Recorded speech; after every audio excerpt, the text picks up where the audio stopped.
get your slab of baby back ribs. You're gonna take mustard for a binder and you just want to apply it evenly across the ribs. You won't taste it. So I'm going to use this Townsend Spice and Supply rub, and what you want to do once your binder is on is you want to just come across it evenly. Don't be afraid, I wouldn't overdo it, but don't be afraid of getting too much, because in the cook, smoke and flavor will take over and we're not going to reapply this. We're going to do a dry rub, so that means that we're not going to put sauce on it at the end. So we're going to do this on the Weber Kettle. We'll get there later. We're going to flip it over. And I've washed my hands, so I don't have gloves, and I will wash my hands afterward. And just kind of evenly coat this side. I don't think it's quite as important because it's the underside of the ribs. So I'm going to get that, and then I'm going to come back across to get stuff that might have peeled off a little bit, or the mustard it picked up. You will not taste the mustard.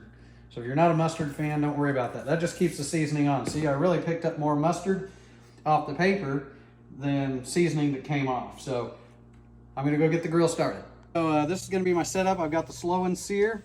Put the charcoal in here. I'm gonna light one end and put unlit charcoal over here so the temperature stays regular. Got this tray from a recent cook. I'm just gonna use it to catch grease. So that's all it's doing. I'm gonna put water in here. It's gonna help regulate the temperature.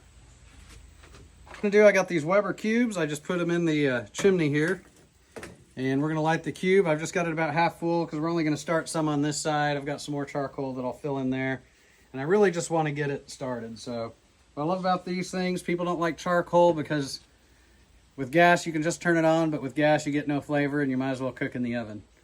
So here we go with this. It lights like a breeze. Set this on top of it, and then about 10 minutes, it's ready to go. So I got the charcoal in here. I'm going to rearrange it. I probably got a little more than what I needed, but that's gonna be all right. I'm gonna control the temp with the vents, so I'm gonna get it arranged here. And this is my favorite charcoal because it's pure oak, it's B&B, does an awesome job. Okay, I'm gonna use some pecan wood to add some smoke to it. Now the vent's not gonna shut on it right, but you don't need this side of the grill. I did go ahead and clean out that tray a little bit, rinsed it out. Doesn't really matter, but it was kind of nasty. So now you can get the grate. So I've got the wood, it's starting to smoke a little bit. I'm gonna put the lid on and see where the temperature ends up here as everything gets going. So here are the ribs. They've been sitting. You can see they actually, it kind of breaks down the outside a little bit and absorbs some of the moisture to the surface. And this smoke, this temperature is running at 200. I'm going to try to keep it between 250, 275. That's my preferred range, but it's going to get there in a second. It's probably been 3 minutes since we put the lid on, but already it's smoking. And if your phone could smell, or you could smell through your phone, it'd be amazing. So this smells great. It's ready to go on. Since I'm doing one rack, I'm just throwing this flat on the grill. If I do more than one, I've got a rib rack that I put them on. But this is going to be amazing. I'm going to put the fat side toward the hotter side where the coals are. There we go. We'll let that sit. We're gonna let that go. If I can get it 250, 275 for about 2.5 hours, 2 1/4, somewhere in there before we wrap. It's been going about 20 minutes. It's at 300, so I'm gonna close this vent off a little bit, let it roll and see what's happening, and that's about where I've got it. I checked a while ago and the temperature was perfect. It had held for 2 hours at 250 right on the nose, and I checked about half an hour ago, and I may not have set the lid because it has shot up in temp. So it's running at 350 now. So I'm gonna have to do this a little differently. Boom, foil. I was just going to wrap it with paper, but in order to keep the moisture in and keep it from drying out, I'm going to put foil on the bottom side. So I'll show you what I'm gonna do here. Gotta arrange these. Okay, so I'm taking this, gonna flip it meat side down. Get the butter wrapper out of there. That won't be much tasty. Probably really wouldn't affect it. And then on the underside, I'm gonna take butter. I've never done a foil hybrid before. We're gonna see how this goes. I don't want to really cover the top a whole lot, so I'm gonna try to fold this over here. Just try to get it wrapped up well. And then we're going to wrap in the paper. And we're going to see how this goes. So I turn down the lower vent, turn this one down.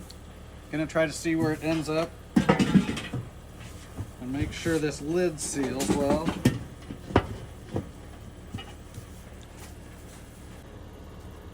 Got the temperature to hold much better, so I kind of abbreviated this time, a little under an hour and a half. And then I'm gonna take them out of the wrap and let them sit directly on the grill again for about half an hour, and then they'll be done. So you can see the grease is in the wrap there. Normally I put the meat side down, but since we have the foil, we're gonna have some stuff here to look at. So the butter should have kept them pretty moist, and it looks like it did the job, held in there. Normally a lot of that would have gone through. So I'm going to take this and put it back, and I will probably apply a little more seasoning to these.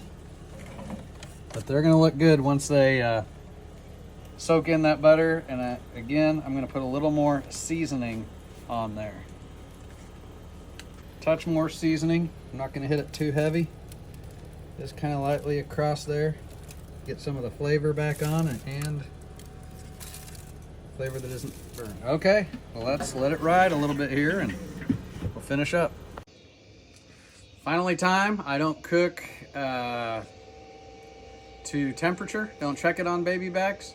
I like the meat to pull off the bone, not fall off. So kind of go by time and heat and temperature. So it's been nearly 5 hours, but that should be enough to get these where we want them.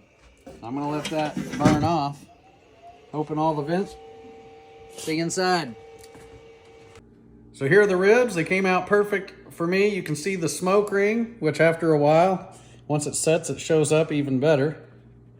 You can get a good look at the ribs. And here are the bones pulling away, which is what you want. And we also are having